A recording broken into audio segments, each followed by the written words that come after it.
ನಮಸ್ಕಾರ ವೀಕ್ಷಕರೇ.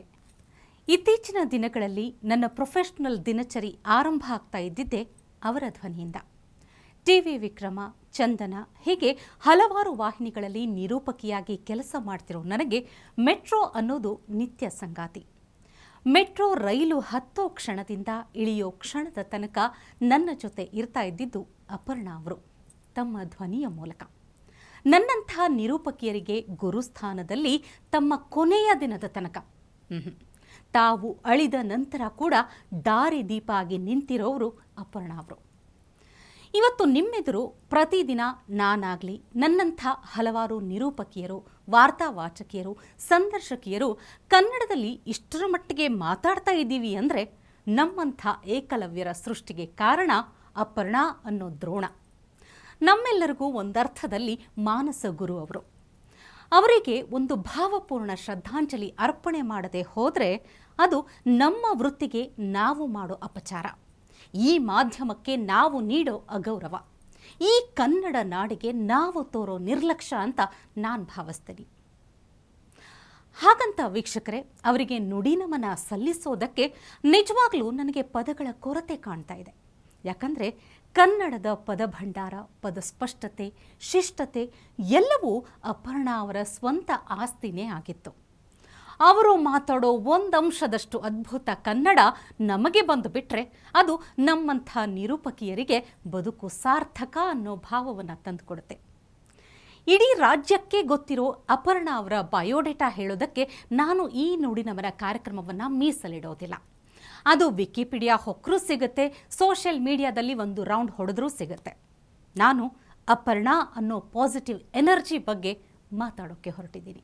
ಯಾವತ್ತು ಮಾಸದ ಆ ನಗುಮುಖದ ಬಗ್ಗೆ, ಕ್ಯಾನ್ಸರ್ನಂಥ ಭೀಕರತೆ ಕೊಡೋವಂಥ ಎಲ್ಲ ನೋವನ್ನು ಬಚ್ಚಿಟ್ಕೊಂಡು ಆಕೆ ಬದುಕಿದ ಬಗ್ಗೆ, ಸಾವು ಕಣ್ಮುಂದೆನೇ ಇದೆ ಅನ್ನೋದು ಗೊತ್ತಿದ್ರೂ ಅದನ್ನು ಸಿಂಪತಿಗೆ, ವ್ಯಾಪಾರಕ್ಕೆ ಅಂತ ಇಡದೇನೆ ಖಾಸಗಿಯಾಗಿ ಎಲ್ಲವನ್ನು ಅನುಭವಿಸಿ ಹೋದ ಆ ಮಹಾನ್ ವ್ಯಕ್ತಿತ್ವದ ಬಗ್ಗೆ ಒಂದೆರಡು ಮಾತುಗಳನ್ನು ಹೇಳಿ ನುಡಿನಮನ ಸಲ್ಲಿಸ್ತೀನಿ. ಅಪೂರ್ಣ ಅನಿಸೋ ಹಾಗೆ ಜೀವನ ಮುಗಿಸಿ ಹೋದ ಅಪರ್ಣಾ ಬಗ್ಗೆ ನಾವು ಎಷ್ಟೇ ಮಾತಾಡಿದ್ರೂ ಅದು ಅಪೂರ್ಣನೇ. ನಂಗೆ ಗೊತ್ತು, ಅವರ ವಯಸ್ಸು ನೋಡಿದ್ರೆ ಅದು ಅಪೂರ್ಣನೇ, ಆದರೆ ಅವರ ಸಾಧನೆ ಅನ್ನೋದು ಬಹಳ ಅರ್ಥಪೂರ್ಣ. ಆದರೆ ಇವತ್ತಿನ ತಲೆಮಾರಿನ ಎಷ್ಟೋ ಜನಕ್ಕೆ ಅಪರ್ಣಾ ಅವರು ಸಾವಿನ ನಂತರನೇ ಪರಿಚಯ ಆಗಿದ್ದು. ಅದರಲ್ಲೂ ಆ ಪರಿಚಯ ಯಾವ ರೀತಿಯಾಗಿದ್ದು ಗೊತ್ತಲ್ವಾ? ಓಹೋ, ಮೆಟ್ರೋದಲ್ಲಿ ವಾಯ್ಸ್ ಬರ್ತಿತ್ತಲ್ಲ, ಇವ್ರದೇನಾ? ಗೊತ್ತೇ ಇರಲಿಲ್ಲ. ಛೇ ಸೋ ಸ್ಯಾಡ್. ಇಷ್ಟೇ ಅವ್ರಿಗೆ ಗೊತ್ತಿದ್ದ ಅಪರ್ಣಾ. ಇದು ಬಿಟ್ಟರೆ ಈ ತಲೆಮಾರಿಗೆ ಗೊತ್ತಿದ್ದ ಅಪರ್ಣಾ ಅಂದರೆ ಬಿಗ್ ಬಾಸ್ ಕಾರ್ಯಕ್ರಮದಲ್ಲಿ ಬಂದಿದ್ರಲ್ಲ ಅವರು, ಅದಾದಮೇಲೆ ಮಜಾ ಟಾಕೀಸ್ನಲ್ಲಿ ವರಲಕ್ಷ್ಮಿಯಾಗಿ ಬಂದು ಕಾಮಿಡಿ ಮಾಡ್ತಾ ಇದ್ರಲ್ಲ ಆ ಅಪರ್ಣಾನೇ ಇವರು. ಖಂಡಿತ ನಾವು ಈ ಮೂರಕ್ಕೂ ಥ್ಯಾಂಕ್ಸ್ ಹೇಳಲೇಬೇಕು. ಯಾಕಂದರೆ ಅಪರ್ಣಾ ಅನ್ನೋ ದಂತ ಕಥೆಯನ್ನು ಈ ತಲೆಮಾರಿನ ತನಕ ಪ್ರಸ್ತುತವಾಗಿ ಇಟ್ಟಿದ್ದಕ್ಕೆ ಮೆಟ್ರೋಗಂತೂ ಸ್ಪೆಷಲ್ ಥ್ಯಾಂಕ್ಸ್ ಹೇಳಬೇಕು. ಅವರು ಅಪರ್ಣಾ ಅವರ ಧ್ವನಿಯನ್ನು ಶಾಶ್ವತವಾಗಿ ಬಳಕೆ ಮಾಡ್ತೀವಿ ಅನ್ನೋ ವಾಗ್ದಾನವನ್ನು ನಿನ್ನೆ ನೀಡಿದ್ದಾರೆ.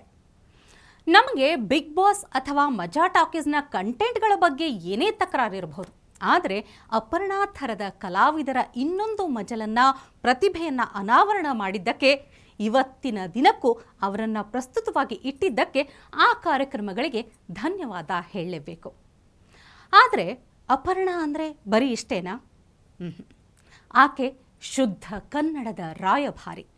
ಸರ್ಕಾರಿ ಕಾರ್ಯಕ್ರಮಗಳಿಗೆ ತಮ್ಮ ಅದ್ಭುತ ಕನ್ನಡ ನಿರೂಪಣೆಯ ಮೂಲಕ ಘನತೆ ತಂದುಕೊಟ್ಟ ಹೆಣ್ಮಗಳು. ಕನ್ನಡ ದೂರದರ್ಶನ, ಚಂದನ ವಾಹಿನಿ, FM ರೇನ್ಬೋ ಈ ಎಲ್ಲ ಕಡೆಗಳಲ್ಲೂ ತಮ್ಮ ಛಾಪು ಅಳಿಸದೇ ಇರೋ ಥರ ಮೂಡಿಸಿಟ್ಟು ಹೋದ ಅಚ್ಚ ಕನ್ನಡದ ಧ್ವನಿ. ನಿನ್ನೆ ಅಪರ್ಣಾ ಅವರಿಗೆ ಸರ್ಕಾರಿ ಗೌರವ ನೀಡಿ ವಿದಾಯ ಹೇಳಿದ್ದು ನನಗೆ ತುಂಬ ಸಮಾಧಾನ ನೀಡಿತು. ಸರ್ಕಾರಕ್ಕೆ, ಸರ್ಕಾರಿ ಸಮಾರಂಭಗಳಿಗೆ ತಮ್ಮ ನಿರೂಪಣೆ ಮೂಲಕ ಗೌರವ ತಂದುಕೊಟ್ಟ ಅಪರ್ಣಾ ಅವರು ಈ ಥರದ ವಿದಾಯಕ್ಕೆ ಅತ್ಯಂತ ಅರ್ಹ ವ್ಯಕ್ತಿ. 2 ವರ್ಷಗಳ ಹಿಂದೆಯೇ ಶ್ವಾಸಕೋಶದಲ್ಲಿ ಕ್ಯಾನ್ಸರ್ 4ನೇ ಹಂತದಲ್ಲಿ ಗಡ್ಡೆ ಕಟ್ಟಿಕೊಂಡು ಕೂತಿದ್ರೂ ಸಹಿತ ಅಲ್ಲಿ ಕಟ್ಟಿರೋದು ಜೇನುಗೂಡು ಅನ್ನೋ ರೀತಿಯಲ್ಲಿ ಹೊರ ಜಗತ್ತಿಗೆ ಬರೀ ಸಿಹಿ ಮಾತ್ರ ಕೊಡ್ತಾ ಬಂದ್ರಲ್ಲ, ಅದು ಅಪರ್ಣಾ ಅವರ ವ್ಯಕ್ತಿತ್ವವನ್ನು ಹೇಳುತ್ತೆ. ತೀರಾ ಪಕ್ಕದ ಮನೆಯಲ್ಲೇ ಇದ್ದ ನಿರ್ದೇಶಕ ನಾಗತಿಹಳ್ಳಿ ಚಂದ್ರಶೇಖರ್ ಅವರಿಗೂ ಅಪರ್ಣಾ ನಿಧನರಾಗೋ ತನಕ ಅವರಿಗೆ ಕ್ಯಾನ್ಸರ್ ಇತ್ತು ಅನ್ನೋ ವಿಷಯ ಗೊತ್ತೇ ಇರಲಿಲ್ಲ ಅಂದರೆ ತಮ್ಮ ಖಾಸಗಿ ಜೀವನವನ್ನು ಎಷ್ಟು ಖಾಸಗಿಯಾಗಿ ಬದುಕ್ತಾ ಇದ್ರು ಅನ್ನೋದಕ್ಕೆ ಸಾಕ್ಷಿ.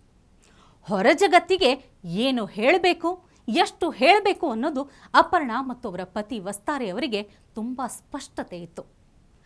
ತುಂಬ ಆಪ್ತ ಅನಿಸೋ ಒಂದು ಬಳಗವನ್ನು ಬಿಟ್ಟರೆ ಉಳಿದೆಲ್ಲರಿಗೂ ಕೂಡ ಅವರಿಗೆ ಕ್ಯಾನ್ಸರ್ ಇರುವುದರ ಬಗ್ಗೆ ಗೊತ್ತೇ ಇರಲಿಲ್ಲ, ಎಲ್ಲಿಯೂ ಮಾತಾಡಿರಲಿಲ್ಲ.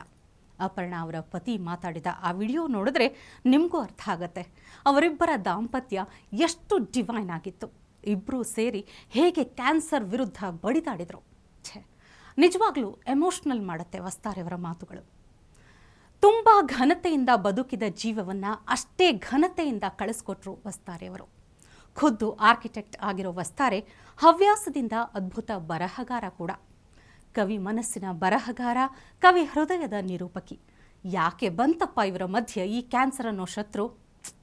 ಅದ್ಭುತವಾಗಿ ಮನೆ ಕಟ್ಟೋಕೆ ಗೊತ್ತಿರೋ ವಸ್ತಾರೆ ಅಪರ್ಣಾ ಜೊತೆ ಅದಕ್ಕಿಂತ ಅದ್ಭುತವಾದ ದಾಂಪತ್ಯ ಕಟ್ಕೊಂಡಿದ್ರು, ಕನಸು ಕಟ್ಕೊಂಡಿದ್ರು ಅನ್ನಿ.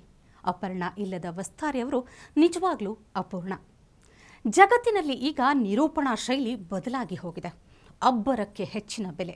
ಶುದ್ಧ ಕನ್ನಡ ಮಾತಾಡೋರನ್ನ ಹಳೆ ಕಾಲದವರು ಅನ್ನೋ ರೀತಿ ನೋಡ್ತಾರೆ. ಆದರೆ ಅಪರ್ಣಾ ಯಾವತ್ತೂ ಕಾಂಪ್ರಮೈಸ್ ಆಗಲಿಲ್ಲ, ತಮ್ಮತನವನ್ನು ಬಿಟ್ಟು ಕೊಡಲಿಲ್ಲ, ಯಾರೊಂದಿಗೂ ಕಾಂಪಿಟೇಷನ್ಗೂ ಇಳಿಲಿಲ್ಲ. ತಾವೇ ಒಂದು ಬೆಂಚ್ ಮಾರ್ಕ್ ಆಗಿ ನಿಂತು ಬಿಟ್ಟರು. ಯಾರಿಗೂ ಅವರ ಮಟ್ಟವನ್ನು ತಲುಪೋದಕ್ಕೆ ಸಾಧ್ಯ ಆಗಲಿಲ್ಲ. ತಾವು ಅಪರ್ಣಾ ಆಗೋದಕ್ಕೆ ಸಾಧ್ಯ ಇಲ್ಲ ಅಂತಾನೆ ಬೇರೆ ಆ್ಯಂಕರ್ಗಳು ಈ ರೀತಿ ಕಿರುಚಾಟ ಅರುಚಾಟಕ್ಕೆ ಇಳಿದುಬಿಟ್ರಾ ಗೊತ್ತಿಲ್ಲ. ಆದರೆ ಕೊನೆ ದಿನದ ತನಕ ತಮ್ಮ ಭಾಷಾ ಸಭ್ಯತೆ, ಶಿಷ್ಟತೆ, ಶುದ್ಧತೆ, ಸ್ಪಷ್ಟತೆ ಇವ್ಯಾವುದಕ್ಕೂ ಅಗೌರವ ಬಾರದ ಹಾಗೆ ಕಾಪಾಡ್ಕೊಂಡು ಬಂದರು ಅಪರ್ಣಾ. ಲಕ್ಷಾಂತರ ನುಡಿ ನಮನಗಳು ನಿನ್ನೆಯಿಂದ ಫೇಸ್ಬುಕ್, ವಾಟ್ಸಪ್ಗಳಲ್ಲಿ ತುಂಬಿ ಹೋಗಿವೆ. ಆದರೆ ಕವಿ ಮತ್ತು ಚಿತ್ರ ಸಾಹಿತಿ ನಾಗೇಂದ್ರ ಪ್ರಸಾದ್ ಬರೆದ 4 ಸಾಲಿನ ನುಡಿ ನಮನ ಅದ್ಭುತ ಅನ್ನಿಸ್ತು. ಮೈಕಿಗೂ ಕನ್ನಡ ಕಲಿಸಿದಿರಿ, ಕನ್ನಡವಿದ್ದಲ್ಲೆಲ್ಲ ಕಾಡಲಿದೆ ನಿಮ್ಮ ನೆನಪಿನ ಬಿಕ್ಕಳಿಕೆ, ಕನ್ನಡಕ್ಕೆ ನಿಮ್ಮದೇ ಕನವರಿಕೆ. ಮಸಣದ ಹೂವು ಇನ್ನು ನಮ್ಮ ಯಾವುದೋ ದಿಬ್ಬದಲ್ಲಿ ಶ್ರೀಗಂಧವಾಗಿ ಹುಟ್ಟಲಿದೆ. ಈ ಭಾವಪೂರ್ಣ ಸಾಲಿನ ಜೊತೆ ಗುರು ಸಮಾನ ಚೇತನವಾಗಿರೋ ಅಪರ್ಣಾ ಅವರಿಗೆ ಅಶ್ರುತರ್ಪಣ ಸಲ್ಲಿಸಿ ಇವತ್ತಿನ ನುಡಿನಮನ ಕಾರ್ಯಕ್ರಮವನ್ನು ಮುಗಿಸ್ತಾ ಇದ್ದೀನಿ. ನಮಸ್ಕಾರ. ಟಿವಿ ವಿಕ್ರಮ, ದೇಶ ನಿಮ್ಮ ಕೈಯಲ್ಲಿ. ಈ ಕಾರ್ಯಕ್ರಮ ನಿಮಗೆ ಇಷ್ಟ ಆಗಿದ್ದಲ್ಲಿ ಲೈಕ್, ಶೇರ್ ಹಾಗೂ ಕಮೆಂಟ್ ಮಾಡಿ. ಟಿವಿ ವಿಕ್ರಮದ ಕಾರ್ಯಕ್ರಮಗಳನ್ನು ನಿರಂತರವಾಗಿ ವೀಕ್ಷಿಸಲು ಸಬ್ಸ್ಕ್ರೈಬ್ ಮಾಡಿ, ಬೆಲ್ ಐಕನ್ ಒತ್ತಿ.